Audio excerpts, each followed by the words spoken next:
About a year ago, a publication entitled 3D Gaussian Splatting for Real-Time Radiance Field Rendering appeared. It's about a technique that produces static but navigable 3D reconstruction of video footage. Spatial Interrogations, or The Color of the Sky, by Arthur Neufeld, presents a video essay and gives insight into its technical and artistic background. Arthur? Hey. Hi, and thank you for being here. I'm Arthur Neufeld, an artist from Hamburg. I have a background in graphic design, fine arts, and I'm also a self-taught web developer.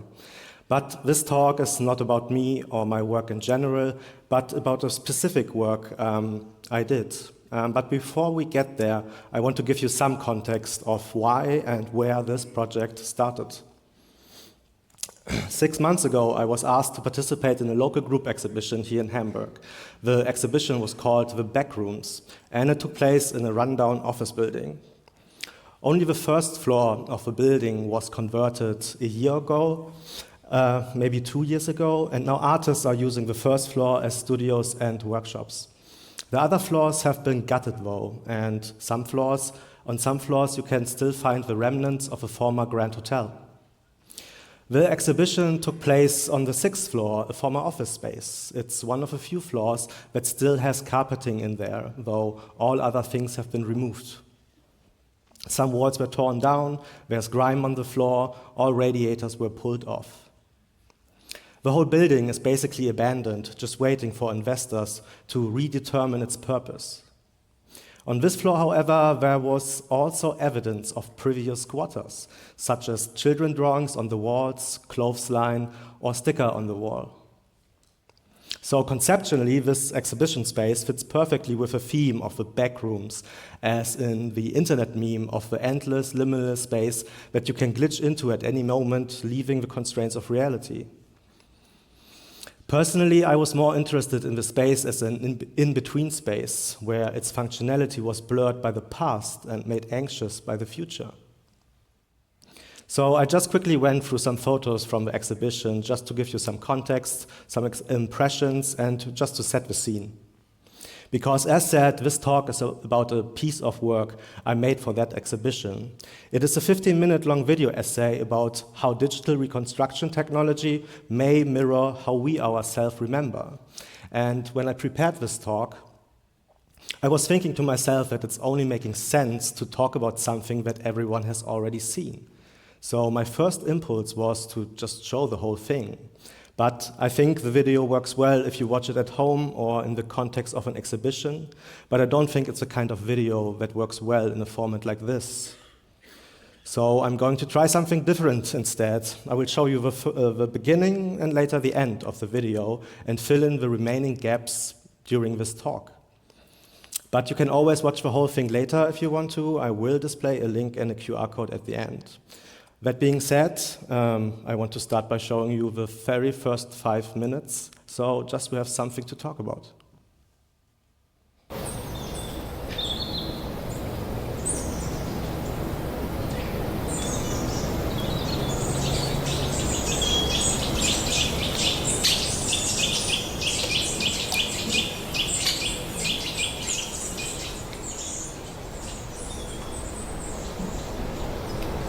The sky above is the color of a JPEG, compressed into unrecognition.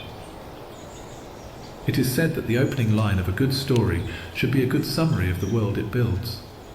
However, the worlds we are interrogating in this story were already built. They were archived as digital embers embedded in the eroding layers of our shifting memorized landscape. We are future art historians trying to dissolve the cross-sections and fringes of our attempts to digitize reality.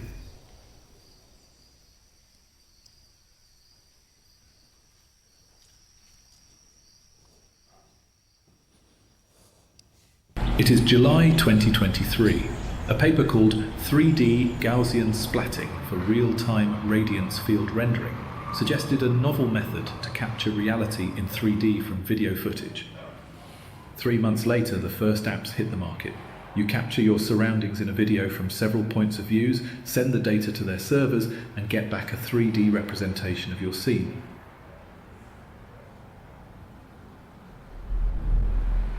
This scene is made up of Gaussian splats. These Gaussians exist in a liminal space between point and volume. Abstract entities that carry information about position, color, opacity, and form. This rendering process subverts traditional expectations, differing from neural radiance fields or photogrammetry. First, pixel data from video motion is statistically compared to generate depth and perspective. Splats form where the data density is highest and adapt. They shrink or grow where needed. They are reproducing by mitosis or are cannibalizing their neighbors in a computational struggle until those that best approximate reality are left. The remains will be rasterized back onto an image plane. This process is not about precise geometry, but rather the essence of the space through overlapping stochastic distributions.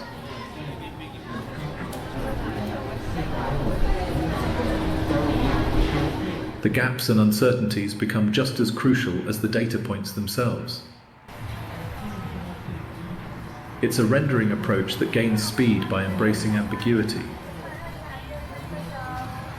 In this, memory finds its uncanny digital mirror.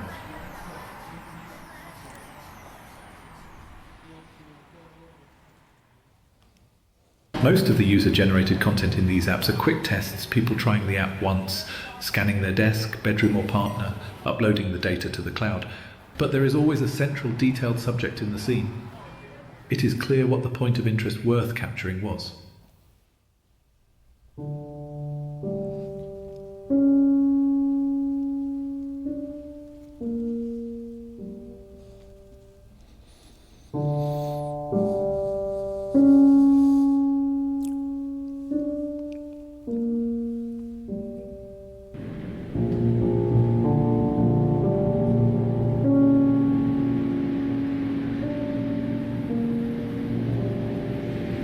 By design, the amount of time and attention a user spends on video capturing correlates to the amount of detail rendered in the splat scene. In a way, this spatial distribution of detail does feel like an echo of memory's selective focus. At the center of our recollections, you tell yourself stories with searing clarity, a lover's smile etched in light, a mother's woes carved in shadow. Outside these focal points, our ability to recall will begin to blur the periphery, the details, the facts. They are rendered as impressionistic strokes of emotion and atmosphere. They're ghosts at the fringes, either hiding in a perpetual peripheral drift or being masked in saccades in plain sight. Our minds dutifully translate phantom signals into stories, compartmentalizing the raw truths they process while presenting a soft, warm bed to lay in.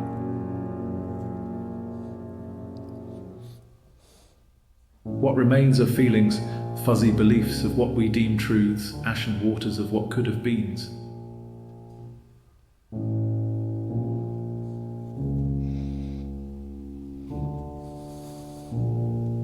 Faraway realities compressed into unrecognition. It's a rendering approach that gains speed by hiding ambiguity. Where the hierarchy of memory is passed by perceived importance in a black box we call subconsciousness, the splat's computerized reality weaving relies on a simpler truth. The convergence of viewpoints determined by the unsentimental calculations of gradient descent. But still, in this quiet approach, they may have also approximated a part of the nature of remembrance. The gaps and uncertainties are just as crucial as the data points themselves.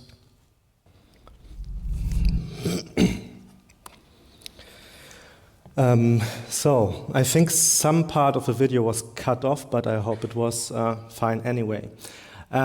So, we will be coming back to the second half of that clip later, so keep that in mind. The first half of this clip was rather technical, maybe even dry, but I think it is important to explain the meaning of the visuals you have seen. All footage you have seen were made with something called Gaussian Splatting, and it is a way of generating 3D data from video footage, proposed in a paper from 2023. Instead of polygons forming three-dimensional surfaces, this approach renders the data points as so-called splats. So I will oversimplify a bit, but to give you a rough idea, one traditional way of creating 3D models is to use polygons or triangles. So a lot of triangles are used to represent the volume or surface of an object. A splat, however, is a little bit different. A single splat holds information about position, so its location in 3D space, about color, which is just an RGB value, about something called covariance, so how much it is scaled, skewed, and rotated, and opacity. They form these ellipsoids that are kind of blurry at the edges. So in practice, multiple of these splats are drawn at once. So if you would actually want to render something, you would overlap like 7 million of these splats, and you will get something like this. And if you render them fully opaque, I think they are, you can see them a bit clearer.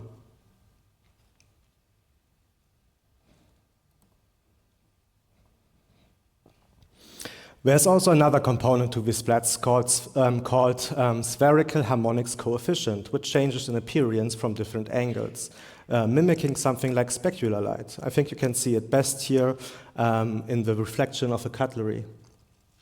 That's also why Gaussian splatting often works well with transparent or reflecting objects. But when it comes to reflections in, let's say, a mirror, you have to keep in mind that there is no actually rendering happening for reflections. Instead, the objects are just duplicated and mirrored. That's just how the underlying so-called structure from motion algorithm works. It's a statistical method that is oblivious to the actual physical reality. It just compares pixel data from the input video and generates points in space, a point cloud.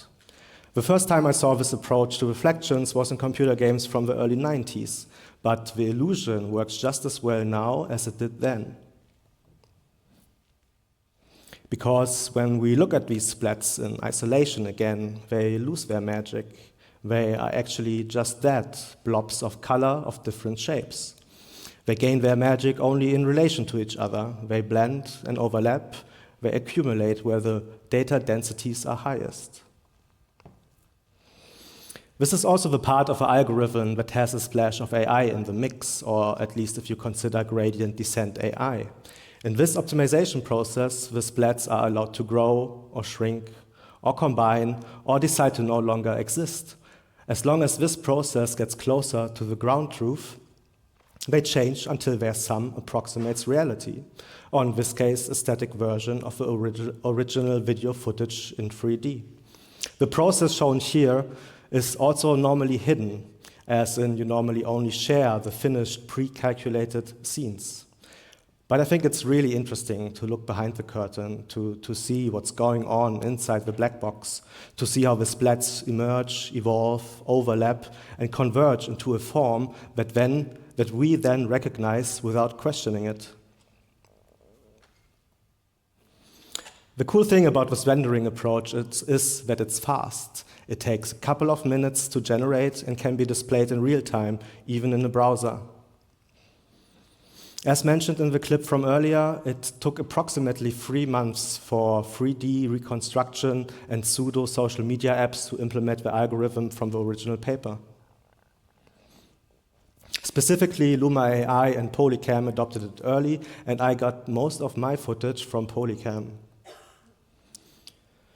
I call them pseudo-social media apps because the app itself is the tool you use to generate the scenes, but they allow you to upload your splat scenes publicly so that other people can experience your memories in 3D, like them, share them, comment on them, or download them. So that's what I did. I built a little web scraper and a Chrome extension what would get all the necessary data and archive it in a simple database, just so I could review them later. It was quite easy to get the data, as their Next.js framework showed the data from their API points clearly in the document. So I got a hold of the raw splat files as well as the associated metadata. Every day, like 10 to 20 new files were uploaded. So I spent a lot of time just browsing through new and old scenes. In the end, I had around 120 hand-picked scenes that first caught my attention. And I think the aesthetic itself just fascinated me. It felt raw and natural in a way, but also digital and precise. A combination of attributes I rarely witness nowadays. So that fascination was the bedrock of the essay. I just knew that I wanted this to be my material of choice. I wanted to look closer. I wanted to actually take a step into the scenes. I thought the only medium that could do that was virtual reality. And as said, the splat scenes themselves run in a browser. And that is the turf I'm familiar with as a web developer. So I developed a little Free.js web app to display the splat scenes in VR. So just walking through them already felt eerie and strange, getting so close and personal to the memories of strangers. And strange is a good keyword here, as some of the scenes were indeed personal. My present felt kind of intrusive. Someone may have just tested the app and quickly made a scene of their room, but getting close to the scene in VR, you could see into connected rooms, you could see people unaware of being captured in the background, or even read the package of prescription medicine that was left unintentionally on the desk. So that initial eeriness stayed with me, and that was when I decided to make a video essay out of this material, to look at it again through the eyes of a videographer. That meant that I needed a digital viewfinder, so I attached a virtual camera to my right controller and found a way to record these videos. I mixed handheld camera movement with calculated dolly shots to mirror the difference between this eerie feeling of intrusion and an objective documentation. I also tried to be careful with what I show. I didn't want to put too much focus on the people in the scenes. It's not about them in particular, or the content of the scenes. For me, it's more about the media itself. I also tried to underline the connection between eeriness and technical documentation with the sound design. I reuse a couple of scenes throughout the video deliberately, and each time they reappear, their soundscape is a bit altered. There's also one piece of music that I reuse. It's a piece by Franz Liszt from 1881. And I did a lot of research to find a suitable piece of music that would fit what I had in mind. And as luck would have it, the title of the piece, which was Grey Clouds, even corresponded to my own title. So in the next part of the video that comes after the clip I showed earlier, the same music appears again, but it's distorted this time. It's slowed down, its pitch is reduced, and the impressionistic strokes that from earlier are now abstract drones in the background. This is because in part 3, the focus shifts away from the center and away from the subjects. The video examines the aesthetic of the splat scenes. As said, the data density and therefore the quality of the reconstruction is highest where the user pointed their camera the most. So there's always a central point of interest in the scene, a subject that consists of both data and detail. This reflects what people, or in this case the original videographer, considered important enough to capture, creating a kind of digital hierarchy of attention. It's also a déjà vu of earlier reality rendering methods. But instead of the subjects sitting still for the painter or a camera's exposure, the subjects have to wait in place until the videographer has shot them from all angles. So naturally, a lot of the content on these apps are scenes of their partners. Are scenes of their family.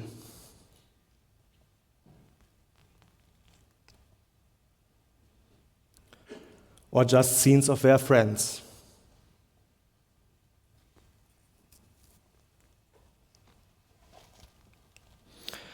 Or just quick scenes of what was around them at the time, like their computer, their workstations, their bedrooms, their living rooms, their devices and pets.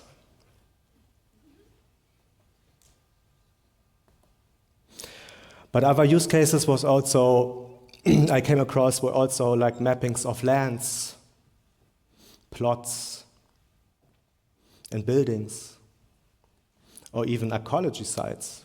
And speaking of archaeology, some people even used footage from video games to reconstruct scenes.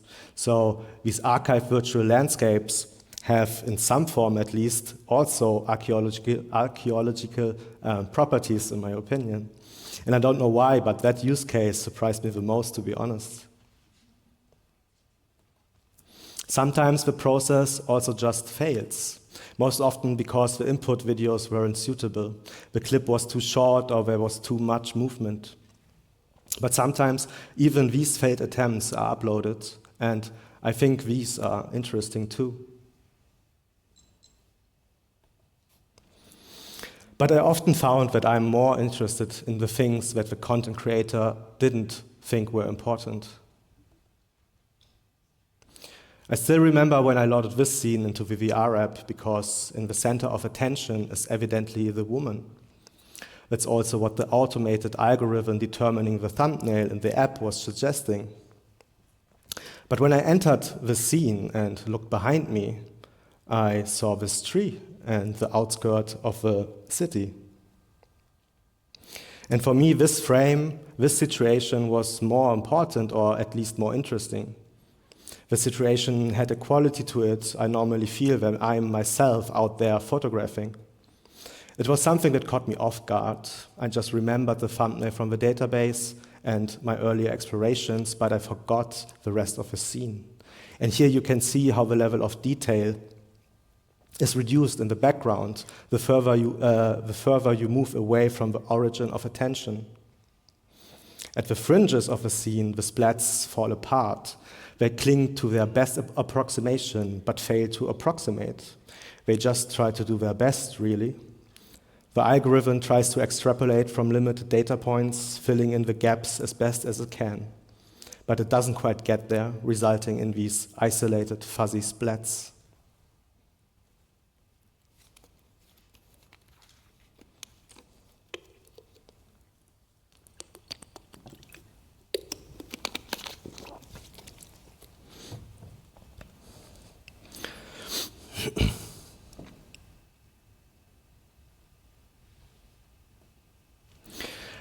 So the splats reach a maximum distance and create this sort of dome shape. This is also where the color of the sky is rendered in the splat scenes. It just clings there, overlapped and merged with distant objects. The hierarchy of attention has a clean cut there. The algorithm just has to clamp the distance somewhere, otherwise the data would be too far away and show the gaps and uncertainties in the approximation. It would break the illusion. I found that interesting and fascinating. So there are several levels of details in the scenes, slowly dissipating towards the fringes of attention. One of the main topics of the video is how this technical limitation inadvertently mimics how I think we remember things sometimes. So, speaking of, do you remember the second part of the clip from earlier I asked you to keep in mind? Or is it a bit fuzzy? You might remember one thing from the clip, something that resonated with you, a sentence, a sound, or nothing specific at all, but rather a feeling that stuck. Because that's the funny thing about memory. Most of the time, what's left is more a feeling and not facts.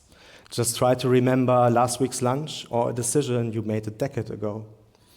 Most of the time, it's more like a recalculation of the past, a condensate that we feel is true and immutable, but mostly it's just made up of feelings frozen in gaps. It's the rendering in the present of a personal reality of the past that is shaped by nurture, experience, and subconsciousness. Just a couple steps further, those feelings fall. They become imprecise and fuzzy and show their gaps and uncertainties. But you can only see these gaps when you challenge them, because it is harder to do that with your own memories than it is with splat scenes. So both approaches to rendering reality build on this element of ambiguity, though one hides it and the other embraces it. Having said that, let's go back to the video part of the video essay. I already anticipated some of the aspects of the next clip, but we will pick up there anyway. The next clip is the last 3 minutes of the video essay.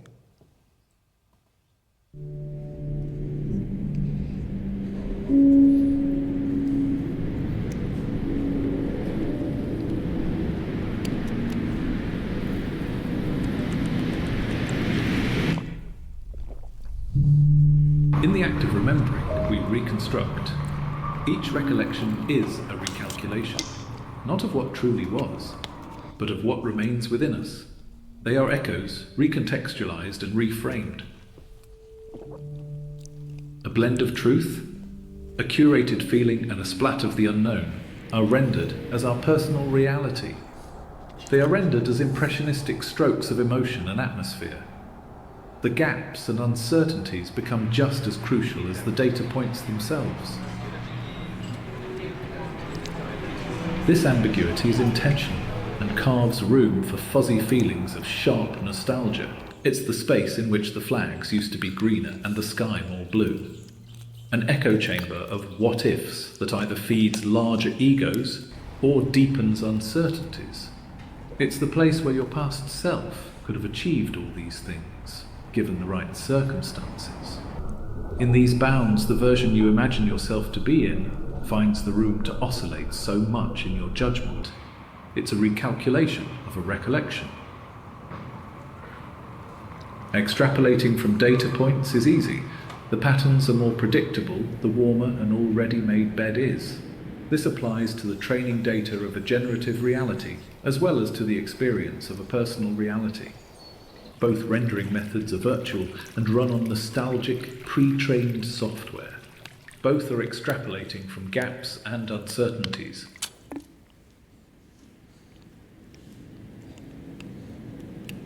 But in this haze of reconstruction and perpetual interrogation, we can just keep on searching for anchors of authenticity and truths.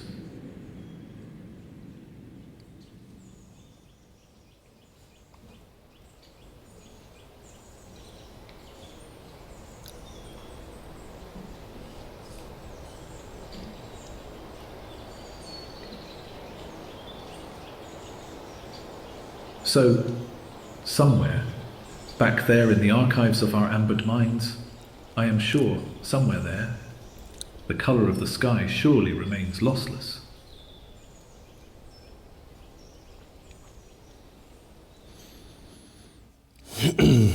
Okay, so far in the video essay, all the footage was from Gaussian splat scenes. But in this last scene, I used another layer of technological reconstruction. I took keyframes from earlier in the video and fed them into an image-to-video AI. The AI then extrapolated its own version of reality from these still frames. Basically, it creates an illustrative moment of the personal reality I'm referring to, by filling in the gaps, much as our minds do with memories sometimes. For example, earlier in the video, I talked about the woes of a mother, and here, the personal reality that is imagined by the AI shows a different kind of truth. But I think it creates an interesting parallel when I talk about how we reconstruct our personal reality. The AI is literally reconstructing the scenes, making its own assumptions about what might have happened before and after each moment. Just like feelings about past memories feel harsher when we examine them late at night than they feel in the morning with a sober mind. Like our own memory process, it's extrapolating from nostalgic, biased data sets, creating a plausible but potentially inaccurate continuation of reality. So using AI as a tool here allowed me to illustrate this shift in perspective. It served as a placeholder, an anonymous lens that just shows one potential version of a personalized reality. Here again, it's less about the content or the subjects, but about the inherent way this media operates. Okay, so what I have not shown yet are the actual last 2 minutes of the video. It's the credits, shown in the order of appearance. For me, it was important to bake this information directly into the film, rather than the information being separated. For one, it's just a hint to the nature of the content. If someone was unsure about the nature of the visuals, this at least should give them a hint to where it's from, and that it is something that I consider to be found footage. The other reason is that it's also a hint to the temporality of the work, because in the end, I think that this video essay only works the way it does today. And I mean that literally. The aesthetic of the video, the aesthetic of the splat scene, and also of the AI renderings, they will be fundamentally different in a couple of months from now. People are doing research to improve the efficiency of this rendering approach to prevent the glitches that caught my attention in the first place. Before I finished the video 3 months ago, new papers already were published that reduced the artifacts, for example.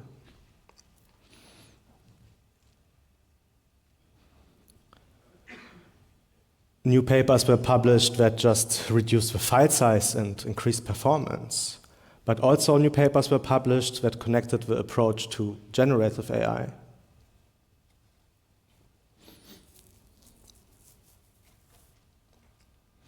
And lastly, papers were published that made Gaussian splats not so static anymore.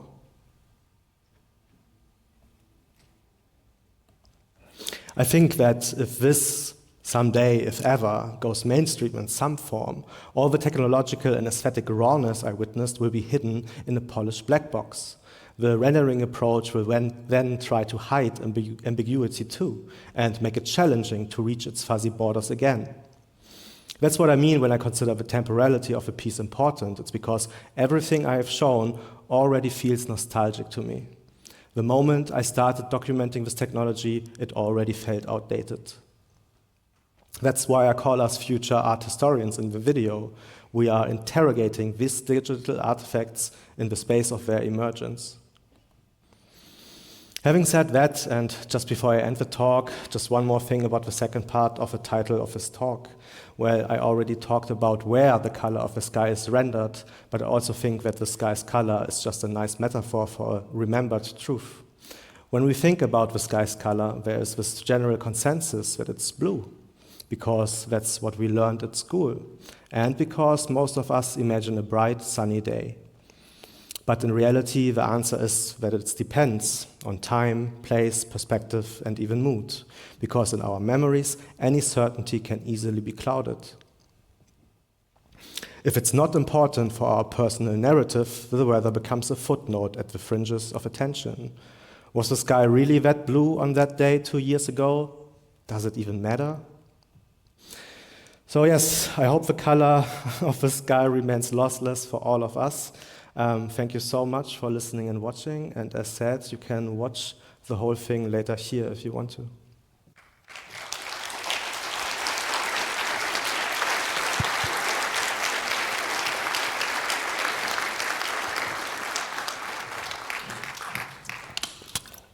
Arthur Neufeld, thanks for presenting this nice arts project and for your philosophical views on the technology behind it.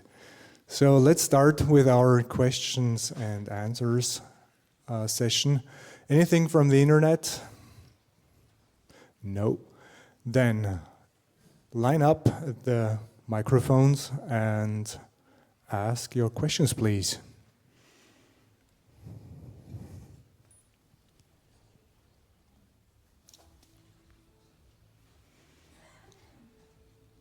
Everybody's stunned, speechless,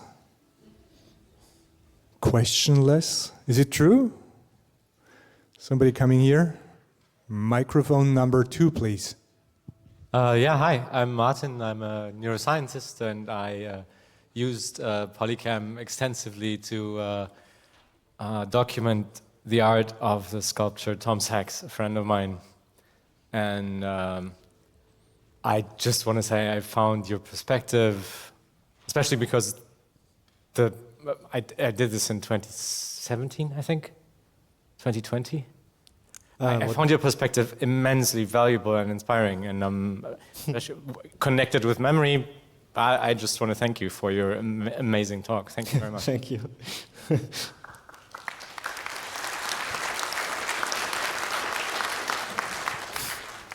Also, small thanks from the audience, but somebody in the internet has a question. Please go ahead. So the internet mirrors the sentiment of this being an amazing talk with interesting and rare facts.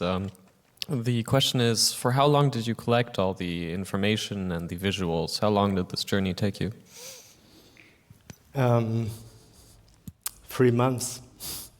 From the finish, like when the people asked me to participate in the group exhibition, I just like spent 24 hours, like 12 hours a day just working on this. So I had a deadline. So at that point, I already knew that this is the material I wanted to work with.